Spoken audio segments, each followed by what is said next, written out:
Hey guys, so this time I want to talk to you about distance friend relationships.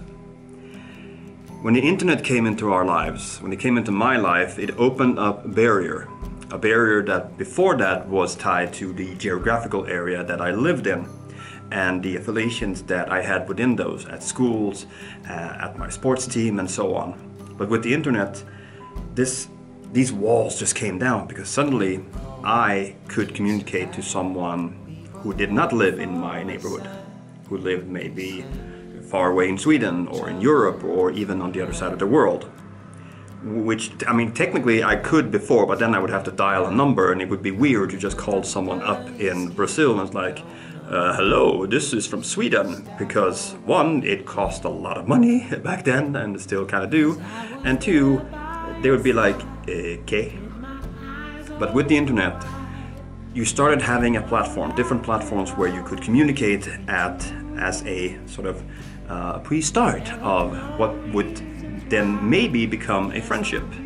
And the first example I have when it comes to getting to know someone online was a friend, or is a friend, called Catherine. Catherine lives in Sydney, Australia, which is basically around the globe. It's on the other side of the world.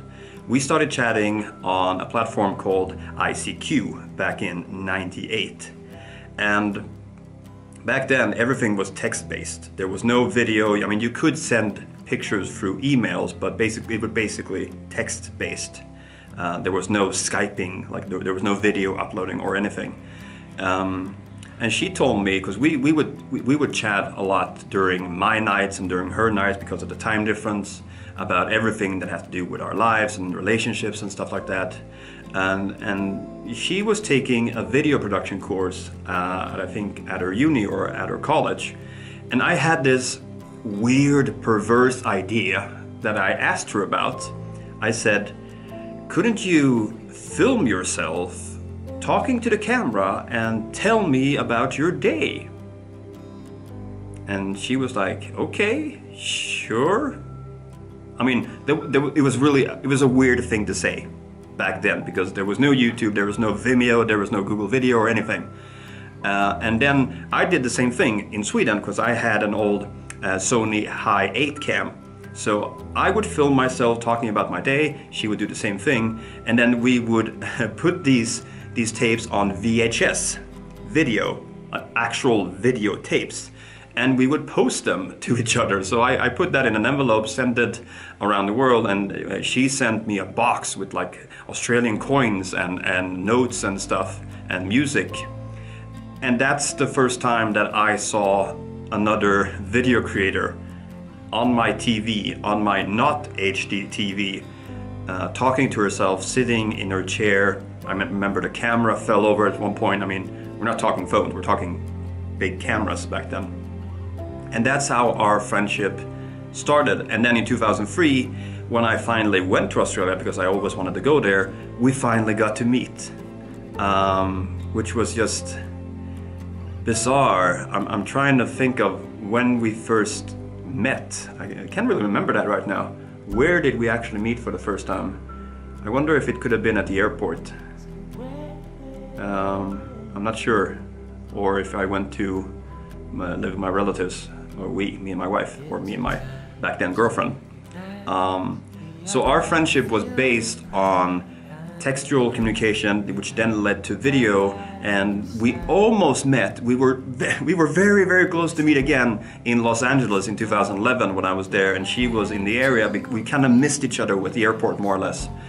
But those kinds of friendships are amazing, because you get to meet someone, you connect so intensely to them and to their lives, and yet you rarely meet.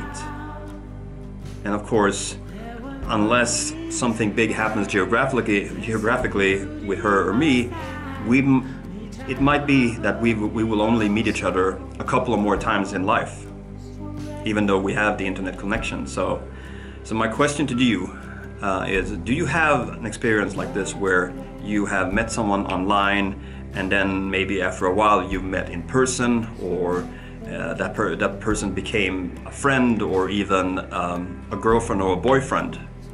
because I have many examples of that too, not from my own life, but from friends. So the internet can be a wonderful thing, breaking geographical barriers and connecting you to people who appreciate you and respect you the same as you do to them.